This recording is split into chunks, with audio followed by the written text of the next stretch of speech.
d'élaborer l'enquête-action. Parce que notre syndicalisme est surtout centré sur la question de la pénibilité, de la sécurité au travail, du temps de travail, du salaire, de l'emploi, de la retraite, mais peu sur le contenu et l'organisation du travail lui-même, et encore moins sur la place de ce travail dans la société, l'enquête-action menée pendant 3 ans par des syndicalistes CGT de Renault, présentée ici par Fabien Gache, le délégué central de l'entreprise, ouvre un champ d'analyse et de revendication dont nous devons nous saisir. Plus près du micro, je peux parler plus fort. Donc je vais commencer, moi, par évoquer l'origine. Qu'est-ce qui nous a conduit, tout simplement, à aller vers ce qu'on a appelé une recherche-action. Ensuite, on abordera la question de la méthode de travail. Ça, c'est Julien Luçon pour le cabinet Émergence qui le fera. On reprendra ensuite sur les effets pour la CGT et la construction du rapport de force, tant au plan local qu'au niveau central. Alors, sur l'origine, on va rappeler simplement un peu l'histoire de Renault, parce que c'est important à entendre. On rappelle, chacun sait que Renault était nationalisé, donc depuis 1945, et que Renault a changé de statut en 90, est devenu une société anonyme, est mis en bourse en 94 et privatisé en 1996. Le leitmotiv devient de l'entreprise faire adhérer le personnel à la culture du profit, et non plus nécessairement de vendre des véhicules. Et comme les autres entreprises, l'objectif se focalise exclusivement sur une marge maximale par véhicule vendu, et là aussi au détriment du volume. On a dans le même temps une stratégie qui, à la fin des années 80, s'opère et qu'on peut dire d'antigétiste. Et il suffira de décrire ce qu'a écrit Schweitzer dans son livre « Mes années Renault » où, je cite, « La direction ne veut plus de la CGT comme l'interlocuteur incontournable ». Il ajoute « L'une des stratégies de la politique sociale de Renault a consisté à constituer une alliance de tous les syndicats non CGTistes dans le but de reprendre le contrôle des instances jusqu'alors dirigées par la CGT. Cette politique a été mise en œuvre par l'ancien directeur de cabinet Jean Auroux. Une propagande en même temps qui va naître sur le terrain et qui va d'ailleurs concurrencer, voire dépasser les tracts. Alors le recentrage sur le cœur du métier de Renault est l'argument qu'on entend aussi dans plein d'autres entreprises aujourd'hui et qui va justifier la vente des filiales, le dégraissage des effectifs et la fermeture de sites tels que l'île Seguin, site emblématique, mais aussi bien d'autres encore, Dreux, Saint-Ouen, Orléans, ou des filiales qui ont été vendues et qui ont disparu depuis. Depuis les années 2000, l'externalisation et la délocalisation de l'ensemble des activités de Renault, industrielles, tertiaires et d'ingénierie, sont justifiées par la direction générale de Renault par le fait qu'elles sont jugées trop chères, en tout cas insuffisamment rentables. Entre 1985 et les années 2000, les suppressions d'emplois vont s'organiser par la mise en œuvre de différents systèmes de départ dits anticipés, tels que les FNE, les PRP, CASA, et aujourd'hui, dans une autre mesure, par le biais de la GPEC. On assiste en même temps à une profonde réorganisation du travail. En 1989, la ligne hiérarchique est réduite. Les agents de maîtrise deviennent des managers, dont la première mission est de faire adhérer les salariés à la politique de l'entreprise, en quelque sorte, des commissaires politiques. Les équipes de salariés sont aussi réduites en nombre et s'appellent désormais unités élémentaires de travail. Et comme pour tous les établissements de Renault en France et à travers le monde, chaque UET devient le client de celle placée en aval et le fournisseur de celle placée en amont. Et chaque entité devient un centre de profit dont les résultats vont déterminer l'affectation ou pas d'activités futures. Dans les établissements industriels, les accords de flexibilité, mis en œuvre en 1992 à l'usine de Douai et qui se sont ensuite développés, vont supprimer les temps de repas, réduire les temps de pause, en particulier dans les usines de montage, et là où c'est possible, comme dans les usines de mécanique par exemple, les installations fonctionnent en continu et ne permettent plus les pauses communes entre salariés d'un même secteur par exemple, et encore moins la confrontation d'un secteur à un autre.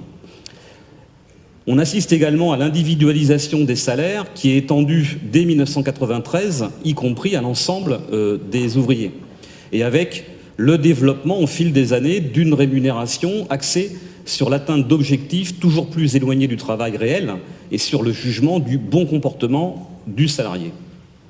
Pour toutes les catégories professionnelles, les collectifs de travail sont déstructurés et couplés à un isolement des salariés.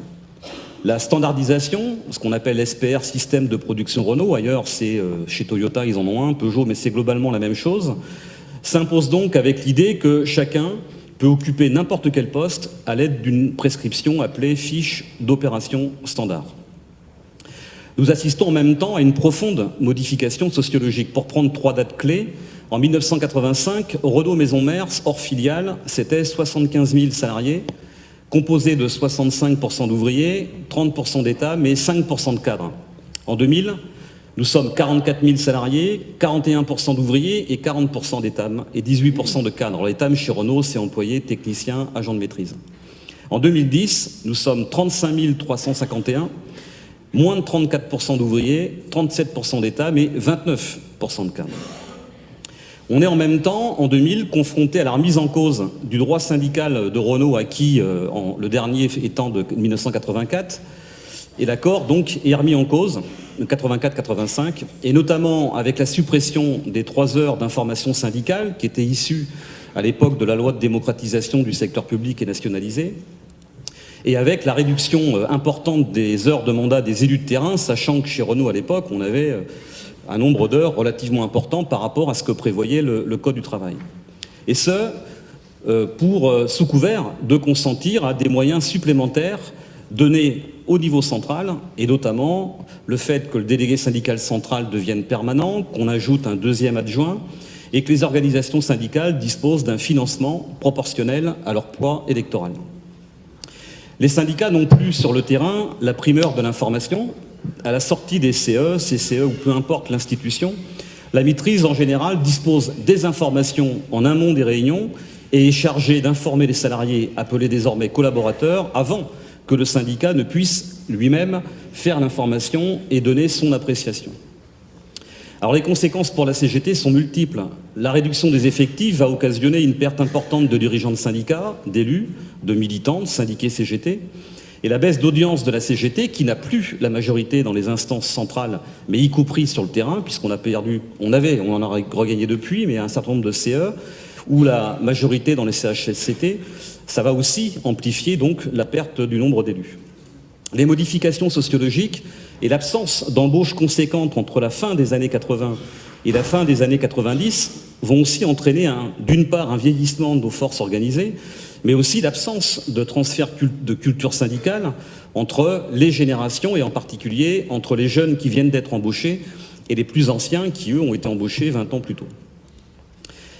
Les syndicats vont, évidemment, pour les salariés, eux, vont avoir des conséquences majeures et les syndicats, dont la CGT, vont constater une augmentation importante des TMS, des risques psychosociaux, des maladies professionnelles, des accidents de travail ou des maladies cardiovasculaires, bien qu'on assiste à un rajeunissement des effectifs à partir des années 2000, d'une part, et d'autre part, bien que la direction n'a jamais fait autant d'efforts, au moins du point de vue de la propagande, fondée sur une politique dite humaniste en matière d'amélioration des conditions de travail.